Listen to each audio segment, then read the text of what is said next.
বাকি সবাই কেন ভুল বুঝলো? আজ মাও আমার কথা শুনলো না।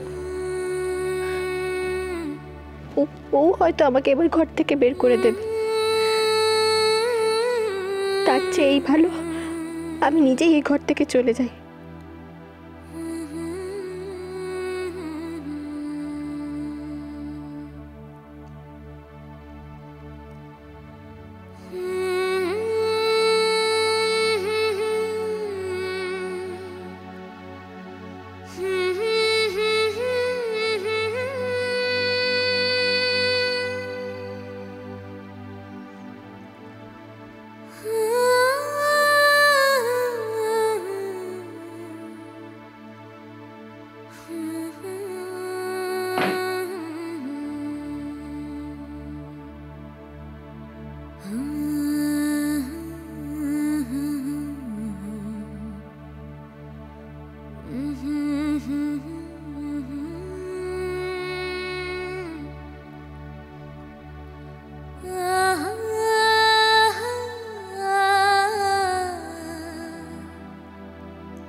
কোথায় যাচ্ছ?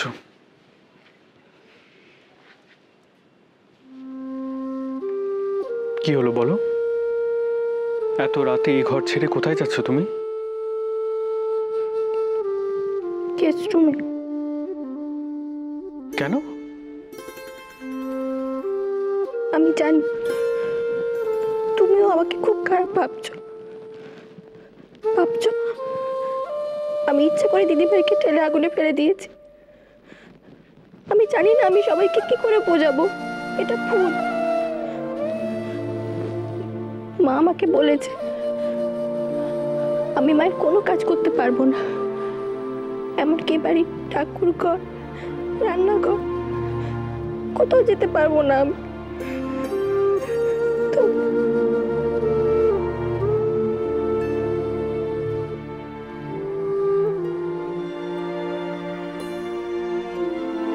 শুনেছি।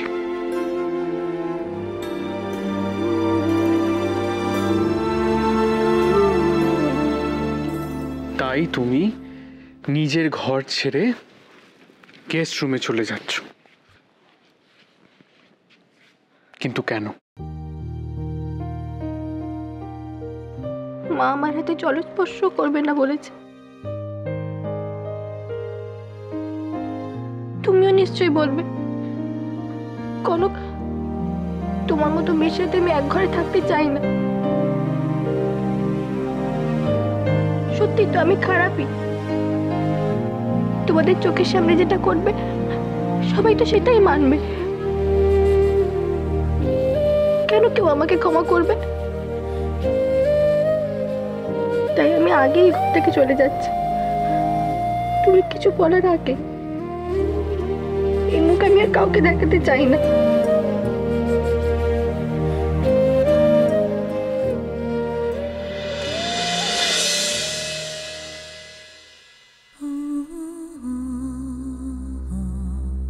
আমার বউটা স্টুপিড হতে পারে, কিন্তু খারাপ নয়।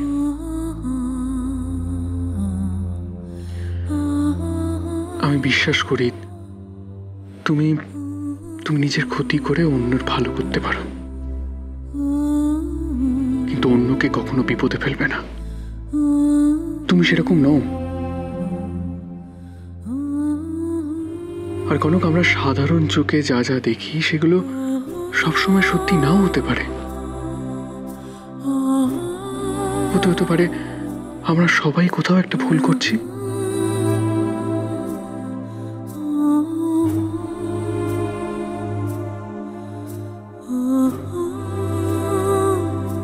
আমি তোমায় বিশ্বাস করি কনক। আমি জানি তুমি এরকম একটা জিনিস কখনো করতে পারো না।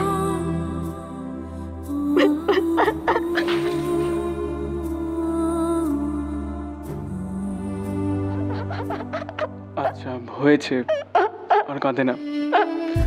অনেক রাত হয়েছে, এবার শুয়ে পড়বে। দেখেন, এভাবে একদম কাঁদবে না। তুমি বিশ্বাস করো, আমি দিদিভাইকে ঠেলিনি। দিদিভাই তখন আমাকে, আমি আমার বউকে চিনি, এটা নিয়ে একটা কথাও হবে না। কেমন? এসো এসো।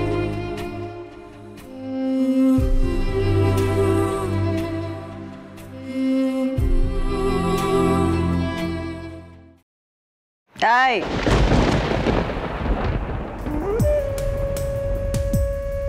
সাত সকালে সাজগুজি করে চললে কই রে? অনেক বেলা হয়ে গেছে মামি, ঠাকুর ঘরের এখনো কিছুই গোছানো হয়নি, তাই তাই উনি ছুটলেন ওদিক পানে। কাল তোর মা কি বলেছিল খেয়াল নেই?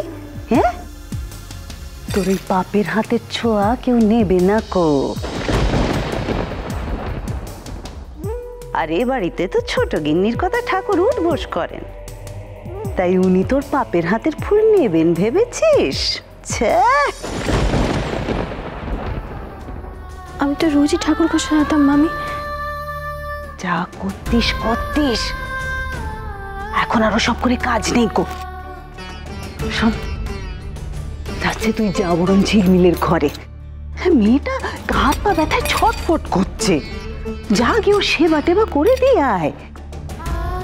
তুই যা অন্যায় করেছিস তাতে যদি ওর সেবা টেবা কিছু করে তোর পাপ একটু ঠাকুর ক্ষমা ঘেন্না করেন। যা।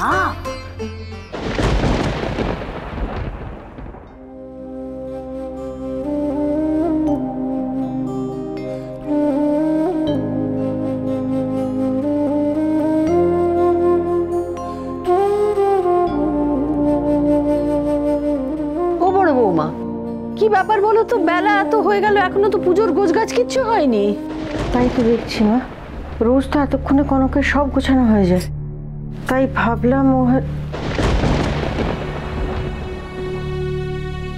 দেখো দেখিনি কি কাণ্ড, ছেলেগুলো সব এক্ষুনি এসে পড়বে।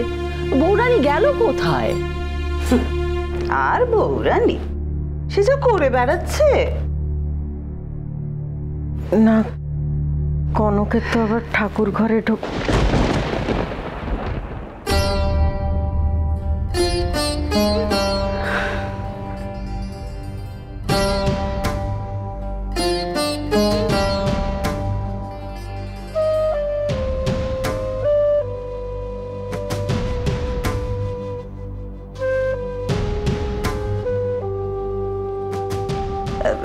যাকে সেসব পুরনো কাসুন্দি ঘেটে টেটে লাভ নেই, শুধু সকালটা নষ্ট করা। কি করতে হবে বেয়ান আমাকে বলেন না, আমি হাতে হাতে করে দেখুন। ওমা, তা কেন মিসেস গোস্বামী, আপনি বসুন না, আমার এক্ষুনি সব হয়ে যাবে। যাই করবে বাপু তাড়াতাড়ি করো, বেশি বেলা হয়ে গেলে ভোরের পুজোর আর মানে কি হলো? হ্যাঁ মা, এক্ষুনি করে নিচ্ছি। আশ্চর্য, কনক ঠাকুর ঘরের কাছে আসেইনি। আমি যতই বারণ করি ও তো ভোরে ঘরে না এসে পারে না। তাহলে এখনো একবারও নিচে এলো না।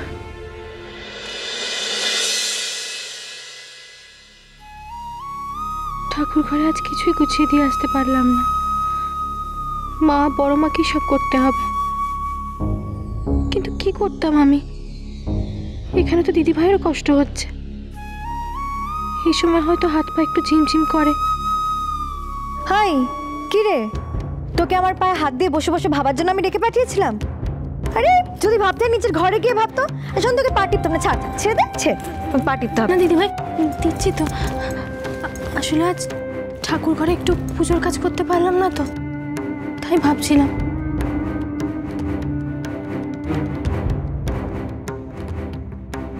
এবার একটু আরাম লাগছে দিদি ভাই?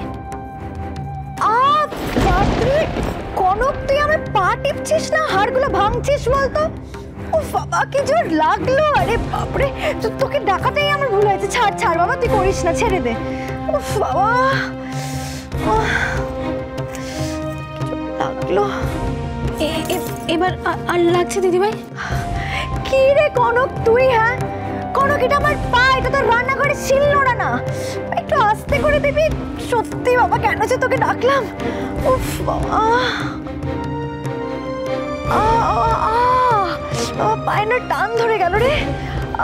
দাঁড়া, পাটা একটু সোজা করি।